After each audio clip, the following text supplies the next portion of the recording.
Kamusta? Ngayon parang lahat na yata ng business gustong sumakay sa AI wave, di ba? Pero ang tanong, paano ba natin sisiguraduhin na yung itatayo nating AI solution ay hindi lang, basta matalino? Dapat ito ay responsable, safe at higit sa lahat nagbibigay ng tunay na value. Well, sa pag-uusap natin ngayon, yan mismo ang aalamin natin, focusing specifically sa Microsoft platform. Okay, so ito yung magiging journey natin. Magsisimula tayo sa bakit. Ano ba talaga ang papel ng AI sa business ngayon? Sunod, yung paano. Paano tayo gagawa ng AI na may pananagutan at tamang arkitektura? Tapos papasok tayo sa ano. Pipili tayo ng tamang language model. At syempre, sa dulo, yung pinaka-importante, paano ba natin malalaman kung successful ba talaga ang ginawa natin? Game? Let's dive in! Alright, first up, AI in business today. Dito, titiknan natin kung bakit hindi lang to isang simpleng buzzword at kung paano nito, literally, binabago ang laro para sa maraming industriya. Isipin nyo, parang binabagong mismo ng artificial intelligence yung operating system ng isang business. Yung mga nating proseso, binibigyan nito ng upgrade para ma-achieve ng mga kumpanya yung mga goals nila in a way na mas mabilis, mas matalino, at kung tutuusin, dati akala natin imposible. So ano ba talaga ang mga key benefits dito? Okay, let's break it down into 3 things. Una, yung tinatawag na enhanced customer experiences. I-imagine nyo yung chatbot na hindi lang sumasagot pero gets niya yung frustration mo. Level up yan. Pangalawa, yung pag-streamline ng workflows. Alam nyo yun, yung mga paulit-ulit at let's be honest, boring na manual tasks? AI can handle those para makafocus tayo sa mas importanteng bagay. At pangatlo, it really drives innovation.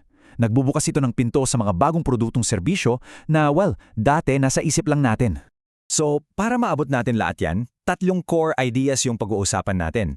Number 1, the principles of responsible AI, yung ethical guidelines natin. Super important yan.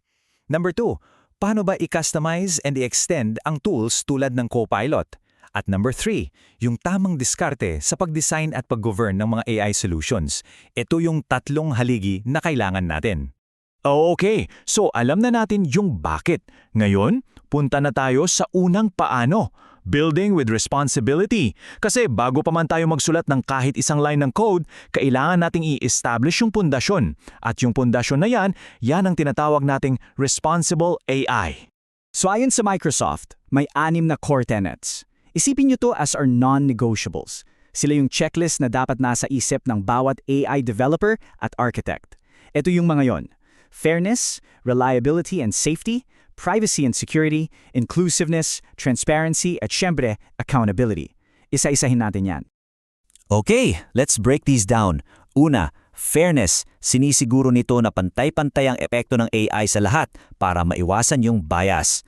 Sunod, reliability and safety. Kailangan i-validate, i-test at i-monitor ang sistema dahil ang isang maliit na error sa AI can lead to big problems. Pangatlo, privacy and security. Simple lang, protektahan ang data ng users. This is all about trust. Pangapat, inclusiveness. Dapat yung AI mo gumagana para sa lahat regardless of background para walang naiiwan. Panglima, transparency. Dapat malino sa users paano gumagana yung AI para alam nila kung kailan ito pagkakatiwalaan. At yung panghuli, accountability. Kailangan palaging may human in the loop. Tandaan natin, sa huli, tao pa rin ang may responsibilidad, hindi yung AI. So, paano natin isasama tong 6 na principles sa actual na trabaho? Hindi lang to teorya, di ba? Sa design phase pa lang, inaanam na natin yung mga posibleng risks. Pagdating sa development, dyan na pumapasok yung fairness testing at security reviews. Sa deployment naman, kailangan nating iset up yung human oversight at monitoring. At syempre, kahit live na, sa operations, tuloy-tuloy pa rin ang pang-improve based sa feedback at usage. It's a full life cycle. Okay, so galing tayo sa principles, punta naman tayo sa technical blueprint. Dito sa ating third section, Architecting for Excellence, gagamitin natin ang Power Platform Well-Architected Framework. Ito yung magiging guide natin para makabuo ng isang AI solution na matibay, reliable at, excellent. Parang nagpapatay lang tayo ng isang bahay, di ba? Kailangan ng matibay na mga haligi o pillars.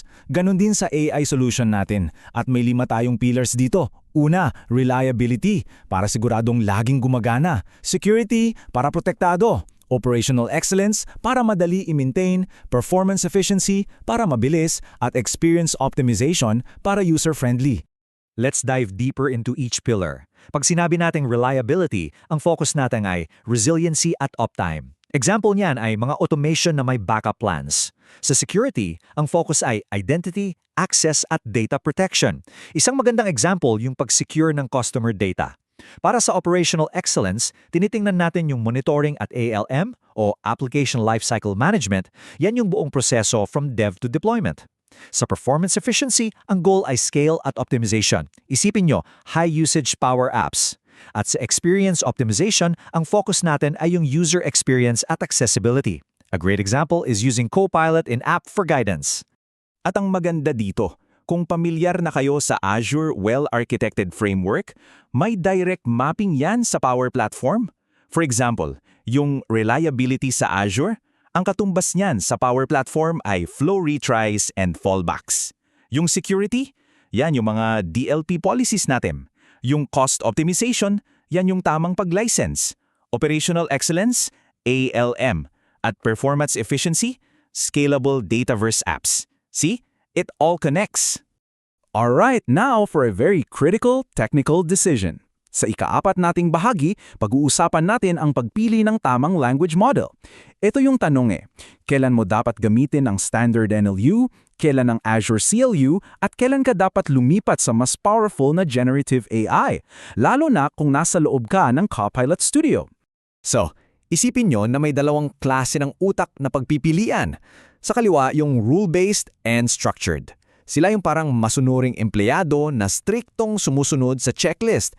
Perfect yan for predictable tasks. Sa kanan naman yung dynamic and unstructured. Ito yung creative strategist mo na kayang mag-isip outside the box at mag-handle ng complex, open-ended conversations. So paano tayo pipili? Well, this table is your cheat sheet. Kung ang requirement mo ay for structured commands at regulatory accuracy, kung saang bawal na bawal magkamali, standard NLU is your best choice. Kung medyo variable na yung language ng user, pero may structure pa rin, Azure CLU is the way to go. Pero kapag ang usapan ay highly variable na, kailangan ng knowledge galing sa kumpanya nyo, or kailangan ng reasoning at summarization, well, dyan na papasok ang generative AI. Walang tatalo dyan. Para mas malinaw, ginagamit natin ang standard NLU at Azure CLU sa mga sitwasyon kung saan precision is everything. Halimbawa, sa pag-recognize ng exact commands tulad ng reset password, sa pag-route ng user base sa isang specific, predictable na intent, o sa pag-extract ng structured info tulad ng device type or model number. Sa kabilang banda naman, ang generative AI, dito na pumapasok yung mga heavy lifting, complex tasks, tulad ng pag-summarize ng napakahabang CRM records para gumawa ng mabilis na email, o kaya paghahanap ng sagot sa knowledge base para sa mga open-ended na tanong. At syempre sa mga complex multi-turn dialogues kung saan kailangan ng AI na tandaan yung buong konteksto ng usapan.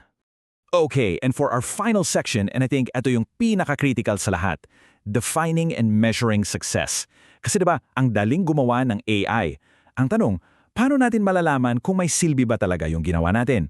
Dito natin sisiguraduhin na yung AI natin ay hindi lang cool tech, kundi nag-deliver ng real, measurable business value. Tandaan, success is not about the tech. It's about the impact. At may 6 na kategorya tayo para sukatin yan. Una, business value. Bumaba ba yung processing time? Pangalawa, operational efficiency. Nabawasan ba yung mga manual tasks? Pangatlo, user experience. Bumilis ba yung paggawa ng tasks ng mga users natin? Pang-apat, quality and accuracy. Tumaas ba ang precision, let's say, ng AI recommendations natin? Pang-5, risk and compliance. Nasunod ba natin yung responsible AI principles? At panghuli, scalability. Kaya ba ng system ang pagdami ng users? So paano natin ito gagawin?